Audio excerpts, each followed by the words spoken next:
Hello दोस्तों, स्वागत है आप सभी का आपके अपने YouTube channel Balaji education centre पर।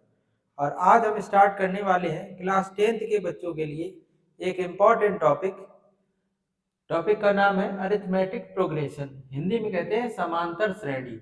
इसके कुछ इम्पॉर्टेंट क्वेश्चन देखेंगे जो बोर्ड एग्जाम 2025 में आने की बहुत अधिक दिन की संभावना है। जैसे बोर्ड पे पहला क्वेश्चन लिखा होगा आपका, यदि एक समांतर श्रेणी का सारवंतर -4 तथा 10वां पद -8 है तो इस श्रेणी का प्रथम पद ज्ञात कीजिए। टॉपिक है आपका समांतर श्रेणी। समांतर श्रेणी का मतलब ये है कि ऐसी श्रेणी जिसके पदों के बीच का अंतर सभी जगह समान हो, उसे हम लोग कहते हैं समांतर श्रेणी। और जो ये पदों के बीच का जो अंतर है, इस अंतर को हम लोग सारवंतर कहते हैं। इसको डी से रिप्रेजेंट करते हैं, डी से रिप्रेजेंट करते हैं, कॉमन डिफरेंस इसको बोला जाता है। देखिए कैसे करेंगे। यदि एक समांतर श्रेणी का सारवंतर -4 है तो इसमें डी की वैल्यू दी गई है -4, और 10वां पद, समांतर श्रेणी का 10वां पद, 10वें पद को A10 बोलेंगे, वो कितना है -8। थोड़ा बेसिक हम इसके फार्मूले बता दें। जैसे समांतर श्रेणी का हमें nवां पद ज्ञात करना हो तो समांतर श्रेणी के nवें पद का फार्मूला होता है a प्लस n-1 इंटू में d। कैसे होता है, ये जो समांतर श्रेणी है ये इस प्रकार से होती है। जैसे समांतर श्रेणी का पहला पद a तो दूसरा पद इसका होता है a प्लस डी। इसमें इसका जो डिफरेंस होता है ना, इसमें इसको जोड़ के लिखते हैं, तो a प्लस डी। दूसरा पद होगा a प्लस 2d, इसके आगे वाला पद होगा a प्लस 3d। कहने का मतलब ये है कि जैसे हम दूसरे नंबर का पद निकाल रहे हैं तो आ रहा है a प्लस डी, तीसरे नंबर का पद निकाल रहे हैं तो आ रहा है a प्लस 2d, मतलब तीसरे नंबर का पद था तो d में एक कम रहा, चौथे नंबर का पद था तो a प्लस 3d। इसी प्रकार से समांतर श्रेणी का जो nवां पद होता है उसका फार्मूला होता है an बराबर a प्लस n-1 इंटू डी। nवां पद था तो n में एक माइनस कर दिया। अब जैसे इसमें देखिए, श्रेणी का प्रथम पद ज्ञात करना है और 10वें पद का मान दिया गया है -8 और डी का मान दिया गया -4। तो समांतर श्रेणी का 10वां पद क्या हो जाएगा इस फार्मूले के हिसाब से, तो 10वां पद हो जाएगा a प्लस 9d, इसकी वैल्यू दी गई है -8। a का मान ज्ञात करना है, d का मान रखो -4 बराबर -8। तो a 9 चौको 36, -36 बराबर -8, -36 उस साइड लेके जाएंगे, a बराबर -8 और प्लस का 36, 36 में 8 चले गए तो ये बचेगा 28। तो इसका जो प्रथम पद होगा वो 28 आ जाएगा। ये सवाल आपकी बोर्ड एग्जाम 2019 में पूछा गया था। ऐसे ही क्वेश्चन और देखते हैं, चलते हैं नेक्स्ट क्वेश्चन पे। देखिए नेक्स्ट क्वेश्चन है आपका, यदि किसी समांतर श्रेणी का सार्व अंतर 5 है तो a18 माइनस a13 का मान ज्ञात कीजिए। सार्व अंतर का मतलब कॉमन डिफरेंस, d की वैल्यू दी गई है कितनी 5। क्या ज्ञात करना है, a18 माइनस a13। a18 मतलब समांतर श्रेणी का 18वां पद, और 18वें पद का फार्मूला होता है a plus 17d minus a13 मतलब समांतर श्रेणी का 13वां पद, और 13वें पद का फार्मूला होगा a प्लस 12d। तो वैल्यू रखते हैं, देखिए a प्लस 17 गुणा d का मान कितना है 5 माइनस a प्लस 12 गुणा d का मान कितना है 5। तो देखिए a प्लस 17 पना 85 माइनस a प्लस 12 पंचे 60, माइनस का अंदर मल्टीप्लाई करेंगे, a प्लस 85 माइनस का a और माइनस अंदर जाएगा तो माइनस का 60, a से a कैंसिल हो जाएगा। 85 में 60 को माइनस करेंगे तो कितना आ जाएगा 25 आ जाएगा। चलते हैं नेक्स्ट क्वेश्चन पे। देखिए नेक्स्ट क्वेश्चन है आपका, 2 अंकों वाली कितनी संख्याएं 3 से विभाज्य है। देखिए इसको कैसे करेंगे। 2 अंकों वाली कितनी संख्याएं 3 से विभाज्य है, तो 2 अंकों वाली संख्याएं कहां से शुरू होती है, 11 से लेके और लास्ट होता है 99। तो अब देखिए 3 से विभाज्य संख्या कौन सी हो जाएगी। जैसे 11 होती पहली संख्या 2 अंकों वाली, होती तो 10 है, 10 है, 10 संख्या तो 3 से विभाज्य नहीं होगी, 11 भी नहीं होगी, तो पहली संख्या कौन सी होगी? 12। इसके बाद 12 के बाद होगी फिर 15, 15 के बाद होगी 18, इसी प्रकार से लास्ट में कौन सी होगी? 99, जो 3 से विभाज्य होगी। अब इसमें देखिए, अगर इसमें देखें तो पहला पद कितना है? पहले पद को ए लिखते हैं, ए का मान कितना है? 12। डी का मान और फाइंड आउट कर ले रहे। डी का मान कैसे निकालते हैं? डी होता है कॉमन डिफरेंस, किन्हीं दो क्रमागत पदों को लेंगे और बाद वाले पद से पहले वाले पद को घटा देंगे। तो 15 में जब 12 को माइनस करेंगे तो कितना आ जाएगा? 3। ए का मान पता है, डी का मान पता है, और अगर इसमें देखो तो अंतिम पद एल का भी मान पता है। एल का मान कितना है? 99। करेक्ट, कितनी संख्याएं? तो एन का मान पूछा गया है। तो यदि किसी समांतर श्रेणी में अंतिम पद भी दिया जाए तो उस कंडीशन में अंतिम पद एल का फार्मूला होता है a plus n minus 1 into में डी। अंतिम पद एल बराबर फार्मूला होता है a plus n minus 1 into d. Value रखते हैं, एल का मान कितना है? 99। यहाँ पर रखेंगे 99 बराबर ए का मान है 12 प्लस एन ज्ञात करना -1 इंटू डी का मान कितना है? 3। तो 99 बराबर 12 प्लस 3 का अंदर गुणा कराइए तो 3n माइनस का 3, ये कितना आ जाएगा? 3n, और ये बचेगा 12 में से 3 गया तो बचेगा ये प्लस का 9, 9 को धर लिया तो 99 प्लस का 9 इधर आके माइनस का बराबर में 3n, कितना बचेगा? 90 बराबर में 3n। n का मान निकालेंगे तो वो आ जाएगा 90/3, काट लेंगे तो n का मान आ जाएगा 30। तो 2 अंकों वाली कितनी संख्याएं हो गई जो 3 से विभाज्य होंगी? तो 30 संख्याएं होंगी जो 3 से विभाज्य होंगी। नेक्स्ट क्वेश्चन पे चलते हैं। नेक्स्ट क्वेश्चन है आपका, यदि किसी समांतर श्रेणी के प्रथम 11 पदों का योग 1050 है तथा प्रथम पद 10 है तो कह रहे हैं इसका 20वां पद ज्ञात कीजिए। प्रथम पद ए का मान दिया गया है 10, 14 पदों का योगफल दिया गया। देखिए समांतर श्रेणी के n पदों के योगफल का फार्मूला होता है Sn बराबर n/2, ब्रैकेट में होता है 2a plus n minus 1 into में d, ये फार्मूला होता है। तो देखिए कितने पदों का दिया है? 14 पदों का, तो n की जगह पर कितना रख देंगे? 14। S 14 का मान दिया गया है 1050, ये दिया गया। तो Sn का फार्मूला होता है n/2, n पदों के योगफल का फार्मूला होता है n/2 2a plus n minus 1 into में d। 14 पदों का दिया तो n की जगह पर 14 रख देंगे। S 14 बराबर 14/2, ब्रैकेट में 2a प्लस n की जगह 14 रखेंगे -1 इंटू में d। S 14 का मान दिया गया है कितना? 1050। 14/2 करेंगे 7 आ जाएगा, 2 गुणा a का मान कितना है? 10 प्लस 14 में 1 गया, कितना बचा? 13। d का मान दिया नहीं गया, इसको ज्ञात कर लेंगे। तो 1050 बराबर 7, 10 दूनी 20 और प्लस का 13d।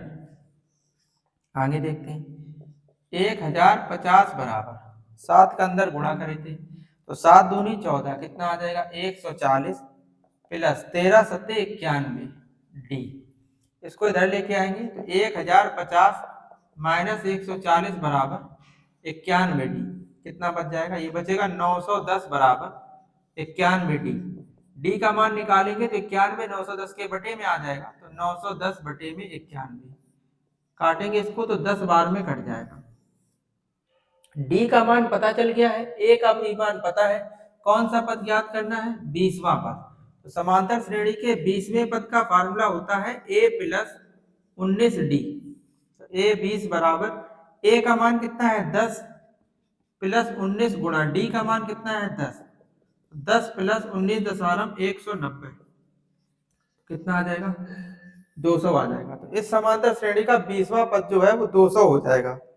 चलते हैं नेक्स्ट क्वेश्चन पे। नेक्स्ट क्वेश्चन है, देखिए लिखा है 1 से 100 तक की सभी प्राकृत संख्याओं का योग ज्ञात कीजिए। 1 से 100 तक की सभी संख्याएं, जैसे 1 फिर 2 फिर 3 फिर 4 फिर 5, इसी प्रकार से लास्ट में कहां तक? 100 तक। देखिए इसमें a का मान जो है ना वो 1 है, डी का मान निकालेंगे तो अंतर सब में कितने का आ रहा, 1 का, और अंतिम पद एल का भी मान दिया गया है 100। और यहाँ पर अगर देखा जाए तो संख्याएं कितनी होंगी टोटल, तो 100 संख्याएं होंगी। योगफल ज्ञात करने के लिए अगर अंतिम पद भी दिया जाए तो योगफल का एक और फार्मूला होता, Sn का फार्मूला होता n/2 ब्रैकेट में a प्लस n। ये फार्मूला तब यूज करते हैं जब समांतर श्रेणी में अंतिम पद भी दिया हो, तो योगफल का इस वाला फार्मूले को हम लोग यूज कर लेंगे। देखिए तो Sn बराबर फार्मूला हो जाएगा योगफल का n/2 ब्रैकेट में a प्लस n। n के प्लेस पर कितना रख देंगे 100, 100/2 ब्रैकेट में a का मान 1 है और प्लस l का भी मान 100। s 100 बराबर, इसको काटेंगे कितना आ जाएगा 50, और इसमें इसको जोड़ेंगे तो आ जाएगा 101। इन दोनों का गुणा कर लेंगे तो गुणा करेंगे 0 5 0 5, इनका योगफल आ जाएगा 50 50। चलते हैं नेक्स्ट क्वेश्चन पे। नेक्स्ट क्वेश्चन है आपका, यदि किसी समांतर श्रेणी का पीवा पद q है और क्यूवा पद p है तो इस श्रेणी का nवा पद ज्ञात करना है। दिया गया है पीवा पद बराबर दिया गया है q, और समांतर श्रेणी का पीवा पद होता क्या है, पीवा पद का फार्मूला होगा a plus p minus 1 into में d बराबर में q, इसको बोल दे रहे हैं इक्वेशन नंबर फर्स्ट। और क्यूवा पद दिया है कितना p, तो क्यूवा पद बराबर में दिया है p, तो क्यूवे पद का फार्मूला होगा a plus q minus 1 into में d बराबर में p, इसको बोल दे रहे हैं इक्वेशन नंबर सेकंड। इन्हीं दोनों इक्वेशंस को हल कर लेंगे। इतना समीकरण 1 व 2 को हल करने पर देखिए तो पहला समीकरण है a plus p minus 1 into में d बराबर में q, और दूसरा है a plus q minus 1 into में d बराबर में p।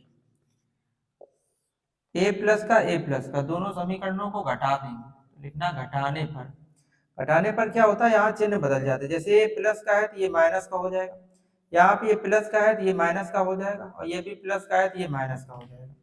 तो ये a प्लस का a माइनस का कट गया, यहाँ पे बचा p माइनस 1 इंटू में d, और यहाँ पे बचा माइनस चिन्ह है, ये बचा q माइनस 1 इंटू में d। इन दोनों को घटा लेंगे, तो इससे इसको घटाएंगे तो इन दोनों में पहले d कॉमन किए ले रहे हैं, तो घटाएंगे तो क्या आ जाएगा p माइनस 1 है, अब इसको घटाएंगे तो माइनस चिन्ह अंदर जाएगा तो माइनस का q हो जाएगा, और माइनस माइनस ये प्लस 1 हो जाएगा बराबर में q से इसको p को घटाएंगे तो q माइनस p, ये और ये कट गए, बचा d p माइनस q, इसमें माइनस चिन्ह कॉमन कर लेंगे तो बन जाएगा p माइनस q।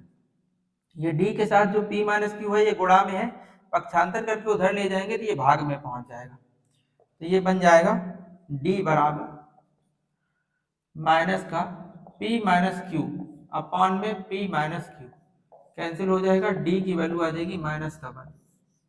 इसी d का मान हम लोग इक्वेशन नंबर फर्स्ट या इक्वेशन नंबर सेकंड जिसमें चाहो उसमें रख सकते हैं। जैसे इस d का मान समीकरण नंबर 1 में रखें, लिखना d का मान समीकरण 1 में रखने पर, समीकरण 1 में रखने पर, समीकरण 1 है a plus p minus 1 into में d बराबर में q, d के प्लेस पर -1 रख देंगे, ये बन जाएगा a plus p minus 1 into -1 बराबर में q, -1 का मल्टीप्लाई करेंगे ये आ जाएगा माइनस का p और माइनस माइनस प्लस बराबर में q, बन गया a माइनस p प्लस 1 बराबर में q। a की वैल्यू निकालेंगे तो दोनों जो है ना, ये माइनस का p और प्लस का 1 इनको दूसरी साइड लेके जाएंगे, माइनस का p उस साइड जाएगा तो प्लस का q पहले से था, और ये प्लस का 1 उधर जाएगा तो माइनस का 1, तो a की वैल्यू आ गई p प्लस q माइनस 1, और d की वैल्यू ये दी गई है। अब हमें इसका कौन सा पद ज्ञात करना है, nवां पद। तो समांतर श्रेणी का nवां पद क्या होता है, nवें पद का फार्मूला होता है a plus n minus 1 into में d। देखिए रखते हैं वैल्यू, an बराबर a की वैल्यू आई है p plus q minus 1 plus n minus 1 into में d, d की वैल्यू आई है -1, यहाँ से आ जाएगा ए एन बराबर पी प्लस क्यू माइनस का 1, माइनस का अंदर मल्टीप्लाई करेंगे तो आ जाएगा माइनस का एन और प्लस का 1, माइनस माइनस का प्लस है, ये एक से ये एक कट गया, ए एन बराबर बन जाएगा पी प्लस क्यू माइनस का एन। ये हो जाएगा इस श्रेणी का nवां पद। चलते हैं नेक्स्ट क्वेश्चन पे।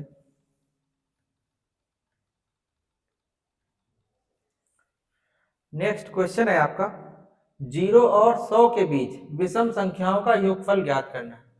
सबसे पहले तो ये पता करेंगे 0 और 100 के बीच विषम संख्याएं होती कौन कौन सी। जैसे 0 और 100 के बीच में विषम संख्या पहली हो जाएगी 1, फिर इसके बाद अगली क्या आ जाएगी विषम संख्या, इसके बाद होगी 3, फिर इसके बाद होगी 5, इसके बाद ऐसी डॉट डॉट लास्ट में कितना होगा 99। ठीक है, इस तरीके से विषम संख्याएं हो। तो सबसे पहले हम लोग ये पता कर ले रहे हैं कि 0 और 100 के बीच विषम संख्याएं होती कितनी है।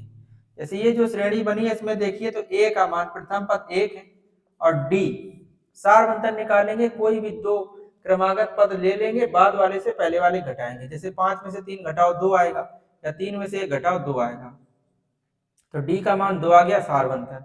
इसके बाद देखिए ये इसका अंतिम पद दिया है l का मान कितना है 99। तो यदि अंतिम पद दिया जाए तो अंतिम पद का हम लोग एक फार्मूला जानते थे। पहले हम लोग ये पता कर रहे हैं कि 0 से 100 के बीच कितनी विषम संख्याएं हैं, तो उसके लिए हम लोग एक फार्मूला जानते हैं l बराबर a plus n minus 1 into में d। यहाँ से n का मान पता चल जाएगा। देखिए l का मान कितना है, l का मान है 99, बराबर में a का मान 1 है प्लस n ज्ञात करना माइनस 1 इंटू d का मान 2 है। 99 बराबर 1 प्लस 2 का अंदर गुणा करेंगे 2n माइनस का 2 हो जाएगा। 99 बराबर 2n, ये माइनस का 2 प्लस का 1 तो माइनस का 1 होगा, माइनस 1 इधर लेके आ रहे तो 99 प्लस 1 बराबर में 2n आ जाएगा 100 बराबर 2n। n का मान निकालेंगे तो आ जाएगा 100/2, कैंसिल करेंगे तो n का मान 50 आ जाएगा। मतलब ये है कि 0 और 100 के बीच कितनी विषम संख्याएं आ गई 50 आ गई। अब इन्हीं का हम लोग को योगफल ज्ञात करना है। तो योगफल का फार्मूला हम लोग पढ़े हैं 2, एक ये वाला और एक ये वाला। ये फार्मूला तब यूज करते हैं जब हमें श्रेणी का अंतिम पद पता हो। अगर इस क्वेश्चन में देखो तो हमें श्रेणी का अंतिम पद पता है, तो योगफल का फार्मूला Sn का होता है n/2 ब्रैकेट में a प्लस n।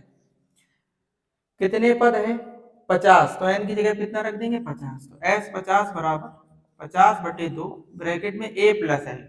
a का मान देखिए कितना है 1 और l का मान कितना है 99।